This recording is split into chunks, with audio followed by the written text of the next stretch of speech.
dari mulai. Perkenalkan, nama saya Nila Alika. Perkenalkan, nama saya Siti Fatika Muhammadiyah Tanzania. Perkenalkan, nama saya Rizky Aisyah. Perkenalkan, nama saya Ahmad Rasulullah. Dan kami kelompok 4 akan memaparkan materi tentang hukum administrasi negara dan hukum negara. Saya ke bagian slide pertama dari materi hukum administrasi negara. Yang pertama, sekilas tentang negara hukum. Secara historis dan praktis, konsep negara hukum muncul dalam berbagai model seperti negara hukum menurut Al-Quran dan Sunnah atau nomokrasi Islam. Negara hukum menurut konsep Eropa kontinental yang dinamakan Rechtsstaat, negara hukum menurut konsep Anglo-Saxon, Rule of Law, konsep Sociality Legality, dan konsep negara hukum Pancasila. Menurut Aristoteles, suatu negara yang baik ialah negara yang diperintahkan dengan konstitusi dan kedaulatan hukum. Menurutnya ada 3 unsur pemerintahan yang berkonstitusi, yaitu yang pertama, pemerintahan dilaksanakan untuk kepentingan umum. Yang kedua, pemerintahan dilaksanakan menurut hukum yang berdasarkan pada ketentuan umum, bukan hukum yang dibuat secara sewenang-wenang yang menyampingkan konvensi dan konstitusi. Yang ketiga, pemerintah berkonstitusi berarti pemerintah yang dilaksanakan atas kehendak rakyat, bukan berupa pelaksanaan tekanan yang dilaksanakan pemerintah despotik. Yang kedua, negara hukum demokratis.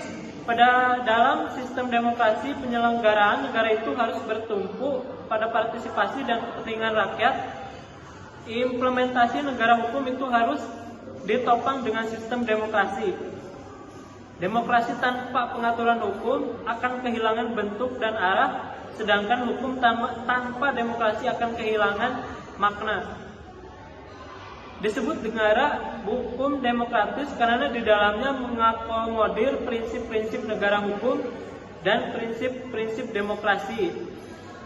Prinsip-prinsip negara hukum, yang pertama asas legalitas, yang kedua perlindungan hak asasi, yang ketiga pemerintah terikat pada hukum, yang keempat monopoli paksaan pemerintah untuk menjamin penegakan hukum, yang kelima pengawasan oleh hakim yang merdeka. Prinsip-prinsip demokrasi yaitu perwakilan politik, pertanggungjawaban politik, pemencaraan kewenangan, pengawasan dan kontrol, kejujuran dan keterbukaan pemerintah untuk umum, rakyat diberi kemungkinan untuk mengajukan keberatan. Kemudian di sini saya akan menyebutkan beberapa prinsip-prinsip demokrasi pada negara demokrasi.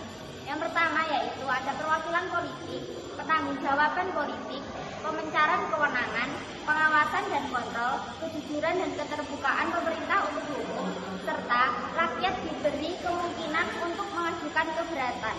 Yang ketiga yaitu ada tugas-tugas pemerintah dan negara hukum modern.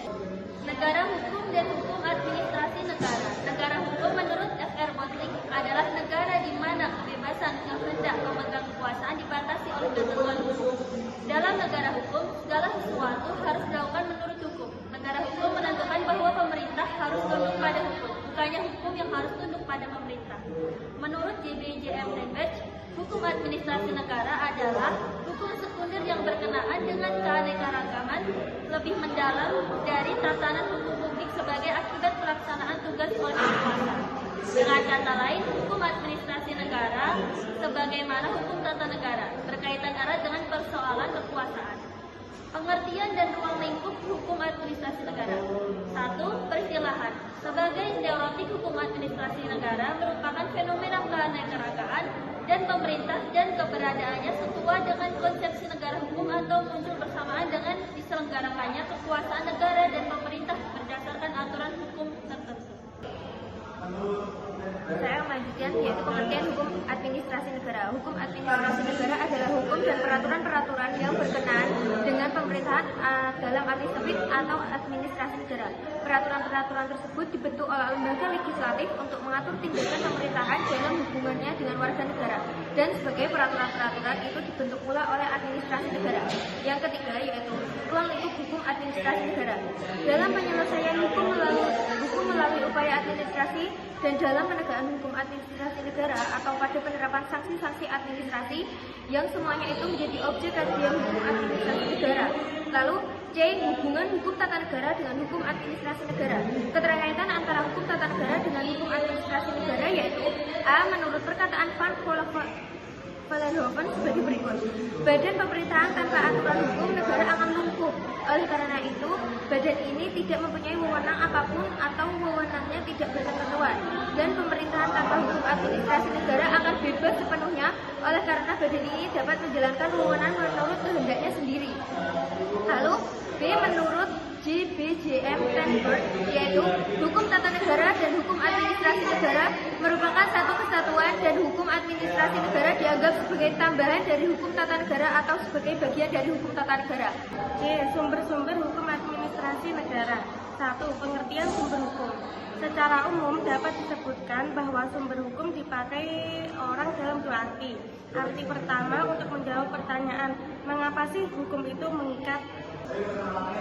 Pertanyaan ini bisa juga dirumuskan, apa sih sumber kekuatan hukum hingga mengikat atau dipatuhi manusia?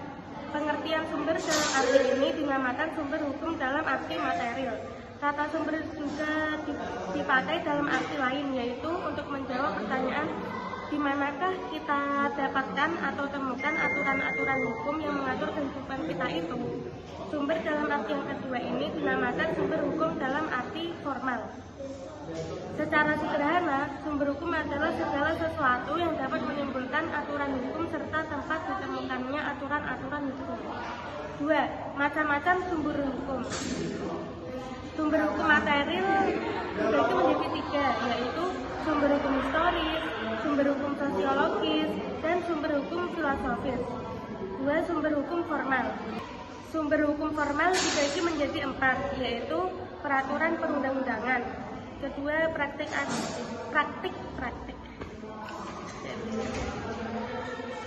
Sumber hukum formal dibagi menjadi 3, yaitu 1. Peraturan perundang-undangan, kedua, praktik administrasi negara atau hukum tidak tertulis, ketiga, jurisprudensi, keempat, doktrin. Sekian pemaparan materi dari kelompok 4. Kurang dan lebihnya mohon maaf. Terima kasih atas perhatiannya. Assalamualaikum warahmatullahi wabarakatuh.